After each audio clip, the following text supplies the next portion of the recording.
Welcome once again, my friends, and thank you for stopping by to listen to an old storyteller. Today we have a Tibetan tale, and the title of this story is The Pewter Vase. If good words come, listen. If good food, eat. Tibetan proverb. Once upon a time, there were two men who were friends. They went out one day for a fine time together, and as they were walking around on the top of the mountain, they found a golden vase. One of them began to scheme in his heart how he could get it away from the other, but the other chap, who was a good fellow, proposed, as it did not cost anything, that they take and divide it and use the money for charitable purposes, giving it to the poor and to the lamas. The first one said he didn't believe it was a real vase, that it was only an imaginary one, and that the gods had made it appear real to them. It was only an illusion. If they attempted to do anything with it, it would vanish entirely.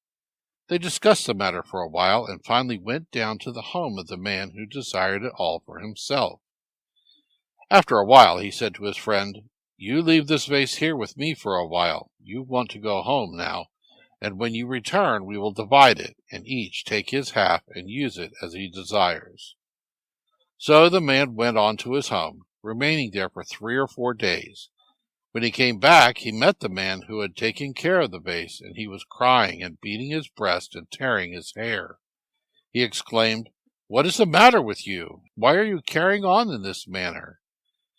He replied, "Oh, I dare not tell you. It is too dreadful." But his friend said, "Tell me what it is. Perhaps I can help you."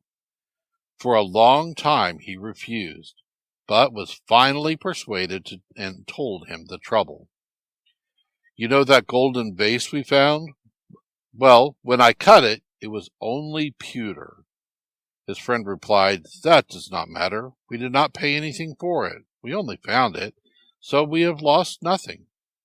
Then the man stopped crying and felt wonderfully well satisfied with himself, thinking his friend had given up very easily, and now he could keep the vase all for himself. So the good man started home, but as he was leaving he said, "Your place here on the mountain is not a very pleasant spot. Here it is cold and damp, while my place is fresh and green and warm, with plenty of grass for the cattle and fruit in abundance. You have 2 sons. Let them take your cattle, go home with me, and stay for a while."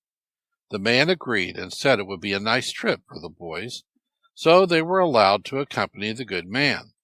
On the road, as they were going home, they saw 2 monkeys and caught them, taking them along. The man began to teach the monkeys tricks, taught them to dance when he sang for them, to come when he called them by name, and gave to them the names of his friend's 2 sons. In a month or 2 he got a letter from his friend saying he was coming down for his boys. When he arrived, he found the man crying and beating his breast and going on in a terrible manner. Just before the arrival of the boys' father, he had taken the 2 boys and tied them up tight in a cave on the mountain. As his friend came in, he said, "What is the matter?" "Oh, I daren't tell you," he answered, and went on crying and beating his breast. But his friend insisted and said, "It does not matter. Perhaps I can help you." He finally consented and told him, "Well, you know, those 2 boys of yours that came home with me have changed into monkeys. If you don't believe it, call them and see." He called his sons' names, and the monkeys came to him at once. The father looked at them for a little while and remarked, "Well, you are a smarter man than I. That vase was gold, all right. You bring out the boys, and I will divide the vase with you."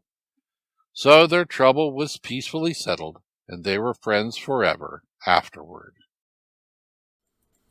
Thank you once again for listening to this story. If you enjoyed this story, please press that like button.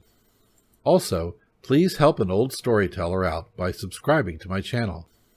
The next story will be posted in a few days, so until then, may your story continue to be a good one.